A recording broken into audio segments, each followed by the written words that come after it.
علم کے معنی ہے جان لینا.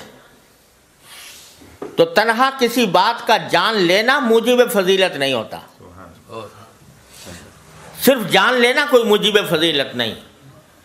جاننے والا تو شیطان بھی تھا, ابلیس بھی تھا, اور فرمایا کہ اتنا جاننے والا تھا, اتنا علم اس کے پاس تھا کہ امام راضی کو بھی جاتے جاتے شکست دے گیا.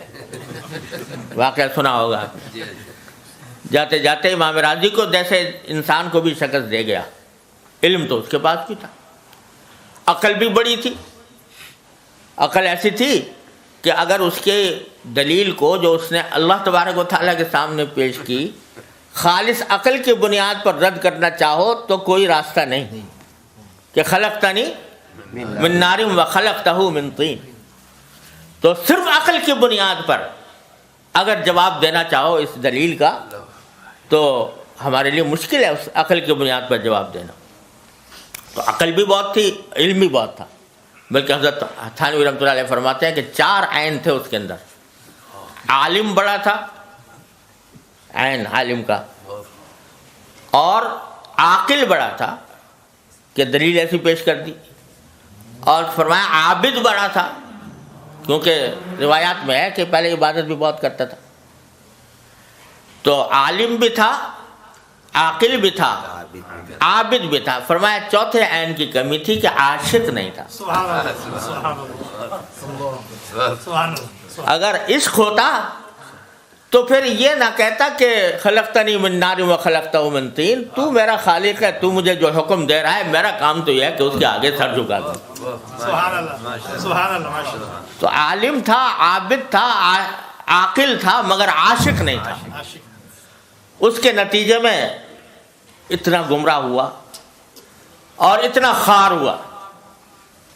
تو علم تنہا جان لینا یہ کافی نہیں, فضیلت کا معیار نہیں.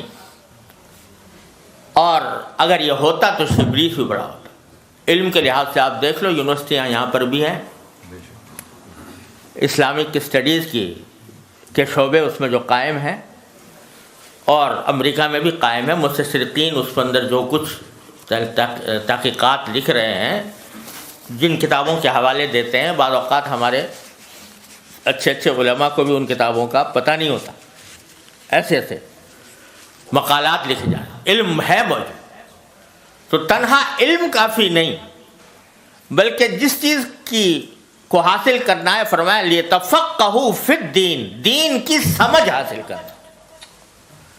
وہ دین کی سمجھ محض کتاب سے نہیں آتی, محض علم سے نہیں آتی, وہ دین کی سمجھ رکھنے والے کی صحبت سے آتی ہے. وہ جس کے پاس دین کی سمجھ ہو. وہ سمجھ کیا ہے؟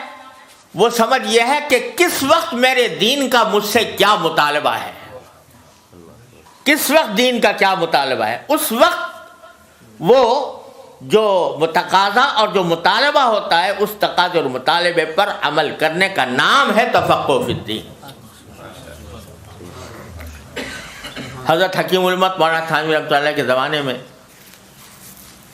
ایک بستی تھی جہاں پر ارتداد کا فتنہ پھیلا ہوا تھا, زبردست ارتداد, لوگ مرتد ہو رہے تھے. تو وہاں کچھ لوگ تھے کہ جو ابھی مرتد کھلم کھلا نہیں ہوئے تھے, مگر انہوں نے کافروں کی سی باتیں شروع کر دی تھیں. تو حضرت وہاں تشریف لے گئے ان مسلمانوں کے پاس جو ابھی تک مسلمان تھے, مرتد نہیں ہوئے تھے. ان سے کہا بھائی تو ہم نے سنا ہے تم لوگ, وہ شدھی کی تحریک چل رہی تھی, تم شدھی کی تحریک کے اس میں اسلام چھوڑ رہے ہو؟ تو نا جی نا, ہم تو مسلمان ہیں. انہوں نے جواب میں کہا نا, ہم تو مسلمان ہیں, ہم تو تعزیہ اٹھاویں, ہم تو تعزیہ اٹھاویں, تو ہم تو مسلمان ہیں. تو حضرت نے کہا اچھا تم تعزیہ اٹھانے کا, کیا اٹھایا کرو تعزیہ, ہاں یہ تعزیہ اٹھانا مت چھوڑو. سبحان اللہ. اب بظاہر تو تعزیہ اٹھانے کا فرمانا کہ بھائی تعزیہ اٹھایا کرو, یہ بدعت کہو اس کو, رسم کہو, جو کچھ کہو, اس کا جواز نہیں، لیکن فرمایا کہ اس وقت کفر اور اسلام کی علامت بن گیا ہے یہ، تو اگر ان کو اس وقت تعزیے سے روکا جائے گا تو یہ سیدھے مرتدات کی گود میں جائیں گے، اور اس وقت اگر ان کو کم از کم اس پر روک دیا گیا تو آگے پھر ان کی اصلاح کا راستہ نکلے گا۔ تو یہ ہے علم میں اور تفقہ فی الدین میں فرق، کہ کس موقع پر دین کا کیا تقاضا ہے اور دین کا کس چیز میں فائدہ ہے، تو اس بات کو اختیار کرنا یہ تفقہ فی الدین ہے۔ کوئی اب اگر اٹھا کے فتویٰ پوچھو کہ ایک مولوی صاحب آئے تھے، انہوں نے یہ کہا تھا کہ وہاں گاؤں والوں سے کہ تم تعزیہ اٹھایا کرو، تو اس مولوی صاحب کا کیا حکم ہے؟ تو اس کا فتویٰ جو خالص علم کی بنیاد پر دیا جائے گا، جس میں تفقہ نہ ہو، تو وہ یہی ہوگا کہ بھئی وہ غلط بات کہی، انہوں نے گمراہی کی بات کہی، ایسے آدمی کو گمراہ سمجھنا چاہیے۔ لیکن کس موقع پر، کس مرحلے پر، کس درجہ، کس چیز میں ڈھیل دی جائے اور کس چیز میں سختی اختیار کر لی جائے، یہ چیز جو ہے یہ تفقہ فی الدین ہے۔ اور یہ تفقہ فی الدین صرف کتاب پڑھنے سے حاصل نہیں ہوتا، یہ صرف درسگاہ میں بیٹھ کر ڈگریاں حاصل کرنے، اسناد حاصل کرنے سے حاصل نہیں ہوتا، یہ بزرگوں کی صحبت سے حاصل ہوتا ہے۔